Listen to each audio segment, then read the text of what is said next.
അൽഫോൺസ് കണ്ണന്താനം ഒരു സംഭവമാണ്. IAS-കാരനായിരുന്നു, രാഷ്ട്രീയക്കാരനായിരുന്നു. ഇടതുപക്ഷത്തിന്റെ അക്കൗണ്ടിൽ ജയിച്ച് നിയമസഭയിലും എത്തിയിരുന്നു. നിയമസഭയിൽ ഗംഭീര പ്രകടനം നടത്തിക്കൊണ്ടിരുന്നപ്പോഴാണ് ഗുജറാത്തിനെ കുറിച്ച് അറിഞ്ഞത്. മോദിയുടെ ഗുജറാത്തിനെ കുറിച്ച്. അപ്പോൾ തന്നെ ദില്ലിയിലേക്ക് വണ്ടി കയറി മോദിയെ പ്രധാനമന്ത്രിയാക്കാൻ. ഞാൻ കാഞ്ഞിരപ്പള്ളി MLA ആയിരുന്നു. ഞാൻ അവിടുന്ന് ആ മണ്ഡലത്തെ ഒരു മാതൃകാ മണ്ഡലമാക്കി മാറ്റി. ജാബ് വളരെ സിമ്പിളാണ്, പവർഫുൾ, ഭയങ്കര പവർഫുൾ ആണ് അല്ലേ. 350 കോടി രൂപയാണ് 5 വർഷം കൊണ്ട്, 4 വർഷം കൊണ്ടു. 4 വർഷം കൊണ്ട് എന്റെ മണ്ഡലത്തിൽ 450 കോടി രൂപ ഞാൻ ആ മണ്ഡലത്തിൽ കൊടുത്തു. പിന്നെ സേഫ്, ജാവ വളരെ സേഫാണ്. ഒരു മുഖ്യമന്ത്രിയുടെ മണ്ഡലത്തിൽ കിട്ടേണ്ട ഏതാണ് 5 ഇരട്ടി പൈസ ഞാൻ ആ മണ്ഡലത്തിൽ കൊണ്ടുവന്നു. 450 കോടി.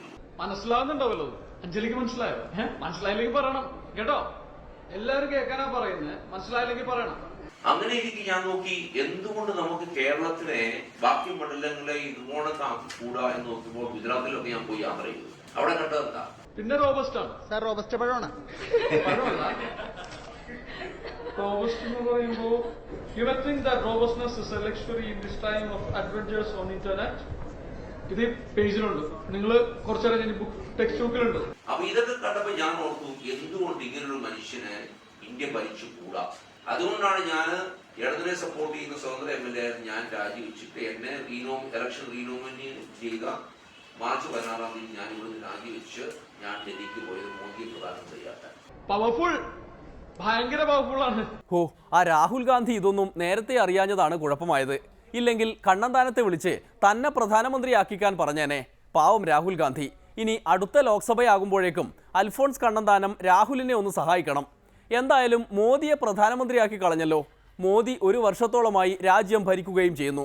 മോദി ചെയ്ത ഏറ്റവും വലിയ പരിഷ്കരണ നടപടി രാജ്യത്തെ പാവപ്പെട്ടവർക്കും ദരിദ്രർക്കും വേണ്ടി 1.25 ലക്ഷത്തോളം കോടി രൂപയുടെ വെടിയുണ്ടകളും വെടിക്കോപ്പുകളും വാങ്ങിയതാണത്രേ.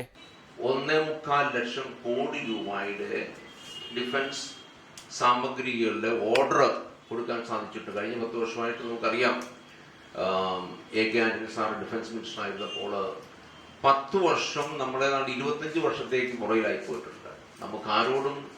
നമുക്ക് വെടിക്കോപ്പുകൾ പോലും, വെടിയുണ്ടകൾ പോലും, ഒരു 2 ദിവസത്തെ യുദ്ധം ചെയ്യാൻ പോലെ വെടിക്കോപ്പുകൾ പോലും, വെടിയുണ്ടകൾ പോലും ഇല്ലായിരുന്ന ഇന്ത്യയിൽ നമ്മൾ ഒരു സാധനങ്ങളും 10 വർഷത്തേക്ക് മേടിച്ചിട്ടില്ലായിരുന്നു. നമ്മൾ വളരെ വളരെ പുറകോട്ട് പോയിരിക്കുകയായിരുന്നു.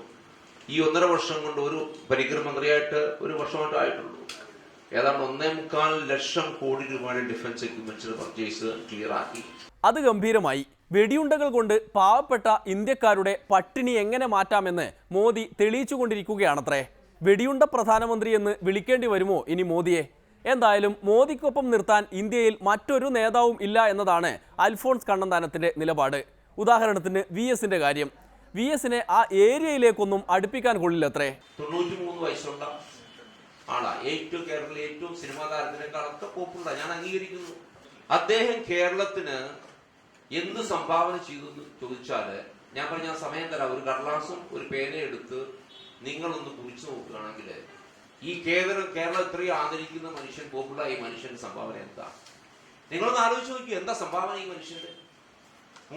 മൂന്നാറിൽ പോയി കുറെ കെട്ടിടങ്ങളിലെ അതിന്റെ ഫൗണ്ടേഷൻ മാന്തിന്നോ. ഞാൻ ഡൽഹിയിൽ 14,310 കൊട്ടാരങ്ങൾ ഇടിച്ചു പിടിച്ച ആളാണ്, ഡൽഹി കമ്മീഷണർ. ഇപ്പൊ അതിന്റെ കോടതി വിധി വന്നുകൊണ്ടിരിക്കുക. മൂന്നാറിൽ പോയി മാന്തിയതിന്റെ സർക്കാർ അതിന്റെ എല്ലാം കോമ്പൻസേഷൻ കൊടുക്കാൻ വിധി വന്നുകൊണ്ടിരിക്കും. ഇദ്ദേഹം ഈ 75 വർഷത്തെ രാഷ്ട്രീയ ജീവിതം കൊണ്ട് ഒരൊറ്റ മനുഷ്യനെങ്കിലും തൊഴിൽ കൊടുത്തിട്ടുണ്ടോ? 2 പേർക്ക് തൊഴിൽ കൊടുത്തിട്ടുണ്ട്, മകനും മകൾക്കും. വേറെ എന്താ ചെയ്തിരിക്കുന്നത്? അപ്പൊ വാചമടിക്കാനും തെറി പറയാനും മാത്രമുള്ള വേദിയാണോ രാഷ്ട്രീയം? ആണോ? അല്ല, അതല്ല. ബീഫിന്റെ പേരിൽ ആളുകളെ കൊല്ലുക തുടങ്ങി മറ്റു പലതും കൂടി ചെയ്യാം. കണ്ണന്താനം ഇത്തരം കാര്യങ്ങളിൽ കൂടി കേരളത്തിലെ സംഘീവിരുദ്ധരെ ഉത്ബുദ്ധരാക്കണം. ഒരിടവേള കൂടി, അത് കഴിഞ്ഞ് ഉഴവൂർ ഫലിതങ്ങൾ. നമ്മുടെ ഒരു മന്ത്രി ഉണ്ടായിരുന്നു, ജയലക്ഷ്മി. അതവിടെ പോയി നിന്നിട്ട് അതിനെ ആർക്കും മനസ്സിലായി പോലുമില്ല. ഉമ്മൻചാണ്ടി പറഞ്ഞയച്ചതാണ്. കുറച്ച് കഴിഞ്ഞപ്പോൾ അടുത്ത് നിന്ന തൊഴിലാളി സ്ത്രീ ചോദിച്ചു, നിങ്ങൾ ഏത് എസ്റ്റേറ്റിലാണ് ജോലി ചെയ്യുന്നത്?